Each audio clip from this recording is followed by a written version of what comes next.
Hi guys, welcome back to my channel. So I'm back with another recap of I Got a Story to Tell, episode 5, if you only knew. So it starts off with the retired detective playing with his buddies outside on a nice hot day, playing dominoes, and they was talking about what they would like to see or whatever in the story. So he was like, I got some stories that, y'all probably intrigued by. So he was talking about, he gonna tell them about his last case that he just had. So, okay, we going into his last case. So basically, there's this girl who's married to her husband named Divine and Sean. She's a social influencer, like a YouTuber, and she does a lot of pranks and stuff on her husband. So I guess they have this gathering at their house, whatever, and she's showing them a video of how she pranked her husband.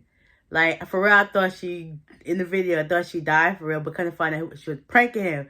So everybody was laughing loud, and he wasn't like finding it funny. So he walked off to the kitchen, and her best friend Shanice, which is also her therapist, which is crazy, but yeah, was talking to him in the kitchen while Divine is sitting back with the other friends talking and whatever, and she slowly can see out the corner of her eye them talking in the kitchen. So eventually she gets up and she walks into the kitchen, and then Sean and Shanice stop talking. And she was like, don't stop on the account of me walking into the kitchen. She was like, her best friend was like, haha, be quiet. And she left to go with the rest of the group. So then Sean told her, like, listen, I'm going to need you to stop doing these pranks. She was like, haha, I'll just probably prank you once a month. And then she gave him a few kisses, and he grabbed his drink and he left. And she went back to the party. So the next day or whatever, she wake up and, he's still kind of mad about the whole situation. And she's just like, well, whatever. So she's talking to him in the kitchen, and he's like, yeah, So after that, she leaves. Sean calls Shanice to come over so they can, talk about something they got going on. Long story short, Sean and Shanice work together to try to, I wouldn't say prank, but surprise, Divine with her mother coming into town, because I guess growing up, she and her mother wasn't on good terms or whatever. So Divine's been going to Shanice to talk to her about her experience and stuff like that. So after a while, Divine started noticing like Shanice and Sean was getting a little too close, because she would watch him and follow his every move. And then she seen one day out coming to her house, them two was talking in front of the house, and they gave each other hugs. And she was like, well, what's that about? So eventually she sees Shanice pulls off, and he goes back into the house.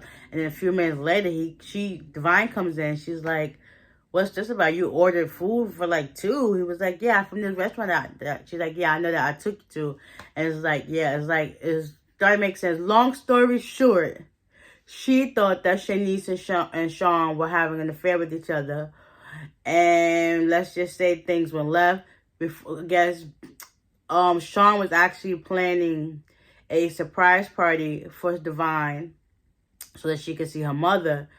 And kind of find out, before the party even started, Divine went over to Shanice's house, because she insinuated and she assumed. Sometimes when you make them assumptions, you make them out of yourself. So she went over to Shanice's house, and let's just say she killed the girl. Like, she let her own insecurities get the best of her. She lost her best friend. She lost her therapist.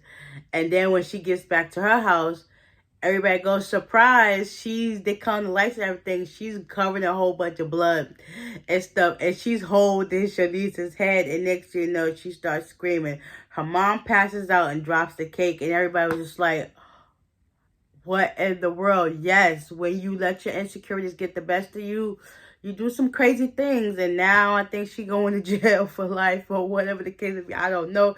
This episode was truly, truly crazy. It was like, what in the world?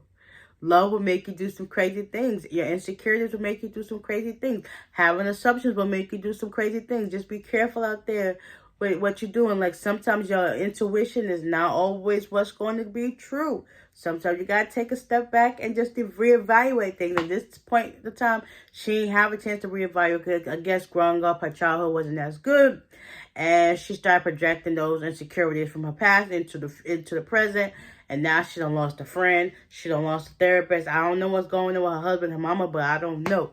Just know that it was crazy. So, yes, episode 5 was a crazy one. So, with that being said, I hope you guys enjoyed this recap. And I will see y'all in the next one. Bye.